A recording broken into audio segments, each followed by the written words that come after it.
What's happening, YouTube? Welcome back to episode 7 in the GM to Top 500 series. This time I'm playing with a beginner who is yellow, as well as an intermediate who is blue, and an expert difficulty bot, which is orange. Orange was originally a novice player, but he failed to ready up, so he was replaced by the bot. So originally I wanted to go for Australia, but then I saw how yellow chose to place his troops there. So instead of doing that, I chose to go for Africa. And it's really important that you don't fight with your opponents, especially in a 3-player situation like this, because if you get involved with another player and attack too much, then the third player could end up getting more troops than both of you combined and then end up having an advantage and winning the game. So that's why I chose not to fight with yellow, especially in a 3-player situation. So as of right now, yellow has Australia, I have Africa, and blue has Europe. And currently the yellow player is trying to expand into North America. And this is something that you don't generally see with a Australian player. It's not very common for them to go for North America, just because North America is really far from Australia.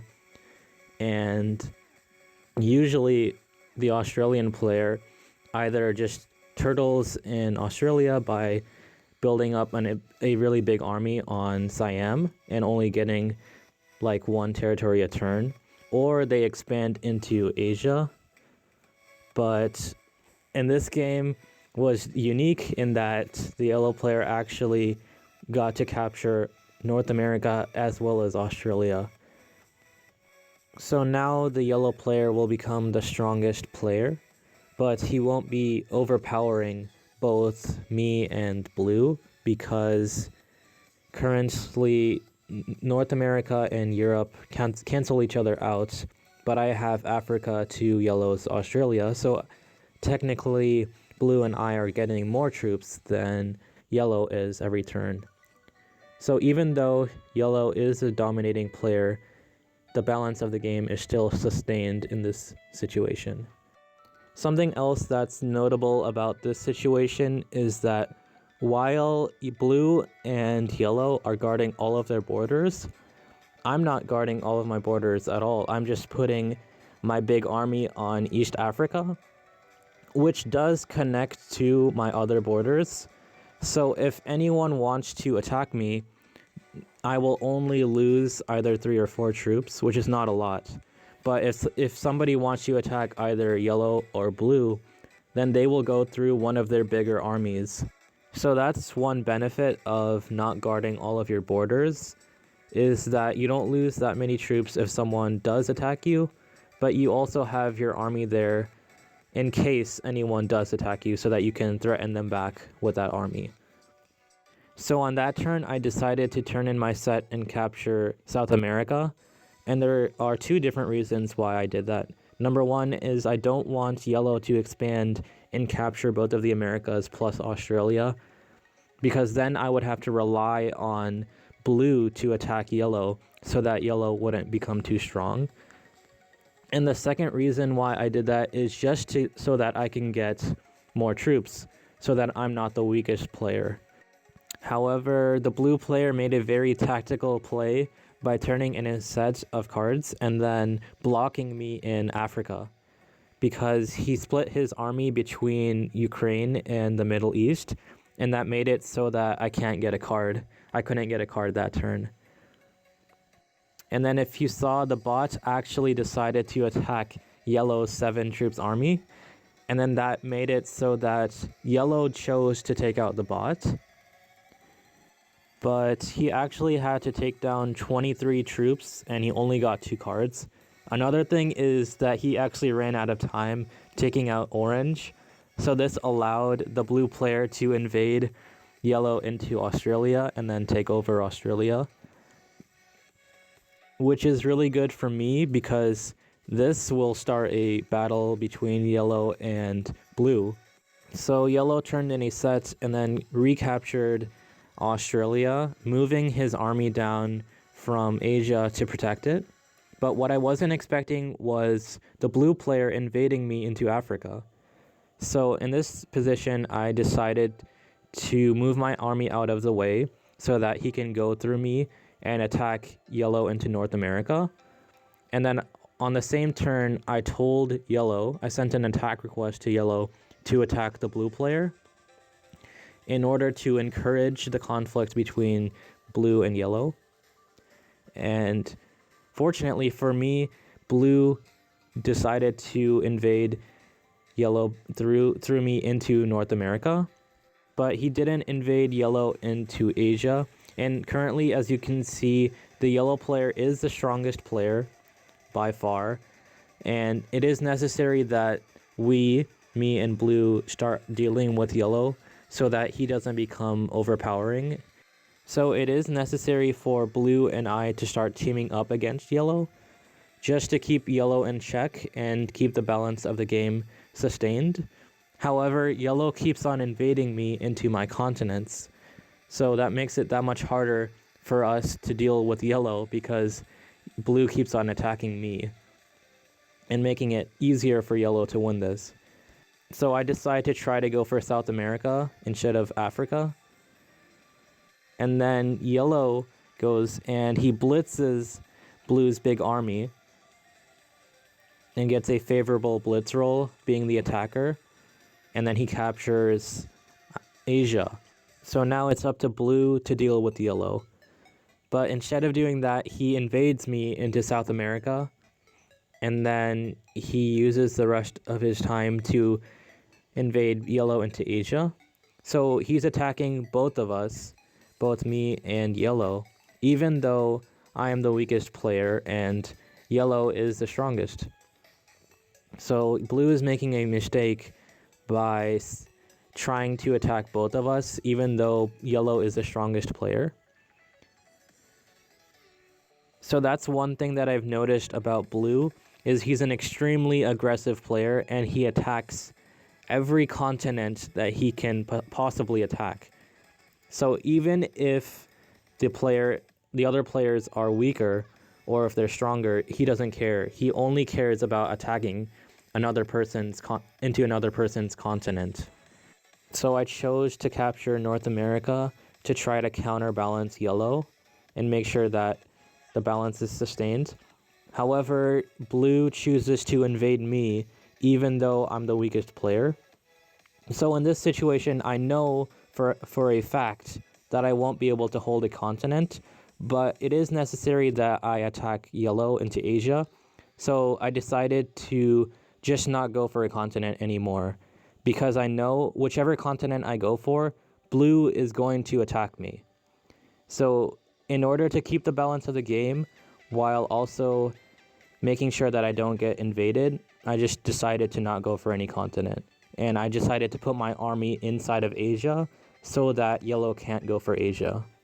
So in this situation, if you find yourself playing against an aggressive player like blue who immediately attacks you into any continent that you go for, the best option and the safest option for the balance of the game is to put your army in one big army and don't attack anyone unless it's absolutely necessary to sustain the balance of the game. So if I see either blue or yellow becoming too powerful, like for example, if blue captures both of the Americas and is starting to get more troops and gaining on yellow and me, then I will attack blue just to make sure that he doesn't get too powerful. And the same goes for if yellow gets too strong. So in this spot, the blue player actually chose to accept my alliance request that I sent to him at the beginning of the game, which is really reassuring because now I can rely on blue to attack yellow into Africa and keep yellow in check. And also on the same turn, I sent an alliance request to yellow, and he also chose to accept that request. So basically, I'm playing both sides, and I'm trying to encourage yellow and blue to keep fighting while staying out of it as much as possible. And my hope is that they crush each other too much to the point where I will become the strongest player. And I will only come in and attack when necessary if one of the players becomes too strong. Another thing to take note on in this situation is when I attacked one of Blue's territories, he sent me a lot of thumbs down emojis, dislike emojis, because he wants me to target yellow. So that's why I chose to start singling out yellow territories, because I want to make sure that Blue doesn't become too mad with me and thinking that I'm not helping him attack the yellow player. So far I've been able to stay out of the fighting between yellow and blue, and I've been able to rely on blue to do the dirty work of attacking yellow, which is really good for my relationships between blue and yellow. And it resulted in the yellow player actually deciding to attack into South America, blitzing Blue's big army and basically destroying the blue player. So now I can see very clearly that blue won't be able to retaliate very easily against yellow, which means that I can no longer stay neutral and I must attack yellow. So I attacked him straightly into Australia and I got a really good blitz roll, losing only 27 to 42 against yellow. So now that the dust has finally been settled and all has been said and done between all the fighting between yellow and blue, as well as me getting involved, now yellow and I have roughly the same amount of troops and blue is behind us. And now my strategy is to just turtle in Australia, building up a really big army on Siam, and then try to encourage yellow to start fighting with blue, or blue to attack yellow into one of his continents. So it's at this point where blue actually captures North America and Europe, which is not good for the balance of the game, because now he will be getting plus 10 troops for holding both of those continents, while yellow will be getting plus 5 and I will only getting plus 2 for holding Australia. So he is going to be the dominating player, and it's necessary for yellow to help me attack the blue player so that blue doesn't become too powerful. And blue does attack yellow into South America, which makes matters even worse because now blue will be getting more troops than yellow and I combined. So that's why I chose to attack blue into North America. But I didn't attack him into South America because I didn't want to unleash blue's big army and let him recapture all of those territories. However, yellow is not helping me attack the blue player. And I told blue to attack yellow, and then he sent the laughing emoji and then the dislike thumbs down emoji. After seeing yellow fortify his troops next to blue, I tried to fool blue into attacking yellow, but it didn't work out, unfortunately. So currently, blue is going to be making more troops than both of us combined. And it's at this point where I chose to actually attack yellow because I want to trick blue into attacking the yellow player and taking our alliance too seriously. But it doesn't look like blue is going to fall for that. And another thing that I found really suspicious about these players is that blue moved his army out of South America. And even though yellow could have attacked him, he chose not to. And I have a really bad feeling about blue, especially since he's been sending all of these emojis and he's putting his troops in a position where he could actually decide to attack me. So I have a really bad feeling about blue, and yellow is not helping me to attack the blue player. So just in case there's any teaming up going on, I decided to report them. No, guys, I just have a really bad feeling about blue, especially since he's got that big army there, which is why I decided to pull my troops out in order to attack blue. And to my surprise and my relief, yellow, out of nowhere, actually takes this moment to invade blue into South America. And then blue takes this opportunity to take out yellow from the game.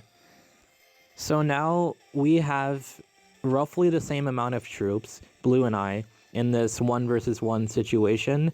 Blue did get to turn in a set after taking out yellow for his cards, so he was able to invade me into Australia. But one good thing that did happen in this spot is that blue has his army landlocked in Brazil, which allows me to capture both Australia and Asia, and then try to defend it with only 3 different borders by holding Ukraine, the Middle East, and Kamchatka. So that's a strategy I'm trying to use against blue, is to try to keep his army blocked and landlocked. However, blue is able to turn in a set, and he is able to invade me into both Asia and Australia, which is not very good. So I need to come up with a strategy. Unfortunately for me, I didn't have a set on 4 cards.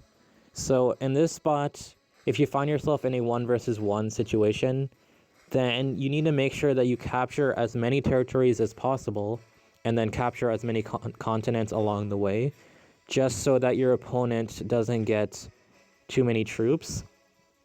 One good thing that's going for me in this situation is that the blue player has his camera animations on, so he didn't turn them off, which means that he can't take as many territories as possible because he's not going as fast as he possibly could.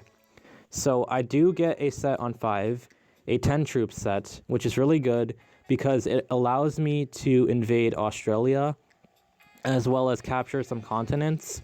So I was able to capture Europe, Africa, and South America. And at this point, it should be game over because I have a huge territory lead as well as a troop lead, and I was able to invade blue into Australia. Now, blue, for his part, is able to invade me into South America and capture Australia, but I do have a set once again on 3 cards, which puts the ball in my favor even more than it already was, and allows me to capture Australia, take territories in Asia, and almost completely take out blue in this turn. So blue, in his final turn, in kind of his Hail Mary play, tries to do something with his set of cards, but the game is already over since I have such a huge territory lead and troop lead. Wow, that game was pretty insane. I think that was probably one of my best games to date in this series, and probably ever, because the blue player was attacking me pretty much every single time that he could, even though I wasn't the strongest player, even when I was the weakest player at times in the game. And his play, especially when he moved his army next to me in Asia and it looked like he was going to go suicide on me, made me think that they were cheating and they were teaming up against me. But fortunately, that wasn't the case, and it was a legitimate game. And what a way to win my 2000th game. Thanks for watching.